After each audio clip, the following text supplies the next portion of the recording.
ভারতের ইতিহাস কি কেবল দিল্লি বা কানপুরের রাজপথেই লেখা হয়েছিল? আমরা কি কেবল 1857 সালের মঙ্গল পাণ্ডের কথা মনে রাখব যদি আমি বলি সিপাহী বিদ্রোহের ঠিক 40 বছর আগে ওড়িশার গভীর অরণ্য থেকে এক গর্জন উঠেছিল যা ব্রিটিশদের রাতের ঘুম কেড়ে নিয়েছিল?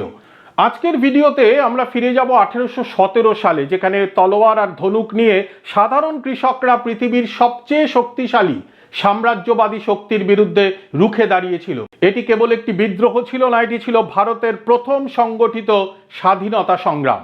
1803 সালে ব্রিটিশরা ওড়িশা দখল করে, কিন্তু তারা কেবল জমি চায়নি, চেয়েছিল শোষণ, ভূমি রাজস্ব।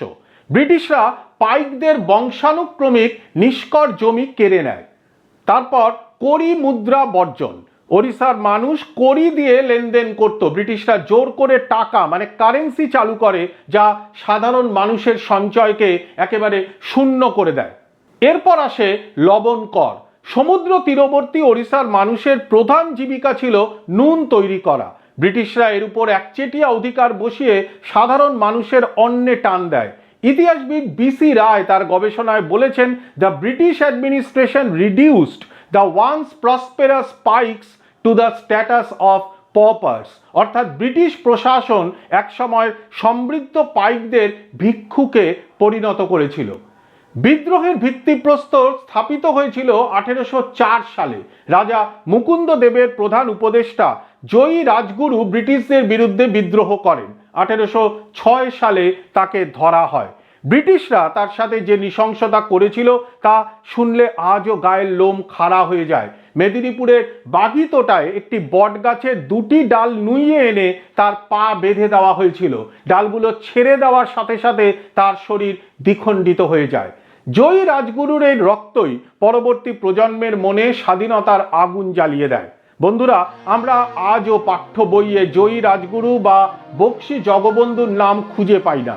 আমাদের বীরদের কাহিনী কি ইতিহাসের পাতায় হারিয়ে যেতে দেব? আপনি যদি চান এই ইতিহাস প্রতিটি ভারতীয় জানুক, তবে এখনই আমাদের চ্যানেলটি সাবস্ক্রাইব করুন, ভিডিওটি লাইক দিয়ে অ্যালগরিদমকে বুঝিয়ে দিন যে এই ধরনের ঐতিহাসিক কন্টেন্ট আমাদের প্রয়োজন। আর কমেন্টে জানান আপনি কি মনে করেন 1817 সালকেই ভারতের প্রথম স্বাধীনতা সংগ্রাম বলা উচিত? 1817 সালের মার্চ মাস গুন্ডুর এলাকা থেকে প্রায় 400 জন কান্ধা উপজাতি যোদ্ধা খুর্দায় এসে পৌঁছান। তাদের সাথে যোগ দেন খুর্দার সেনাপতি বক্সী জগবন্ধু বিদ্যাধর। বক্সী ছিলেন এক অসাধারণ রণকৌশলী। তিনি জানতেন সম্মুখ সমরে ব্রিটিশদের বন্দুকের সাথে তলোয়ার পারবে না, তাই তিনি শুরু করলেন গেরিলা যুদ্ধ। পাইকরা জঙ্গল থেকে অতর্কিত হামলা চালাতো এবং ব্রিটিশরা কিছু বোঝার আগেই তারা মিলিয়ে যেত। এই যুদ্ধে বক্সীর ডান হাত ছিলেন পিন্ডিকি বাহুবলেন্দ্র। তিনি ছিলেন এক দুর্ধর্ষ যোদ্ধা। বানপুর এলাকায় ব্রিটিশদের প্রতিটি রসদবাহী নৌকো তিনি ডুবিয়ে দিয়েছিলেন। ব্রিটিশরা তাকে মোস্ট ওয়ান্টেড ঘোষণা করেছিল।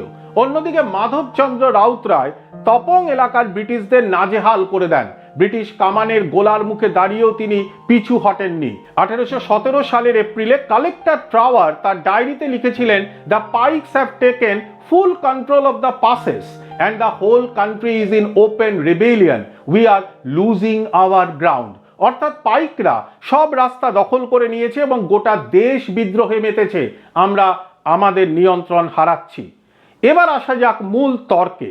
1857 বিদ্রোহ ছিল মূলত সামরিক বাহিনীর অসন্তোষ থেকে শুরু হওয়া, কিন্তু পাইক বিদ্রোহ ছিল এক সম্পূর্ণ সামাজিক বিপ্লব। এখানে হিন্দু মুসলিম নির্বিশেষে সবাই লড়েছে। সমাজের নিচু তলার মানুষ থেকে শুরু করে উচ্চবিত্ত সবাই এক পতাকার নিচে ছিল।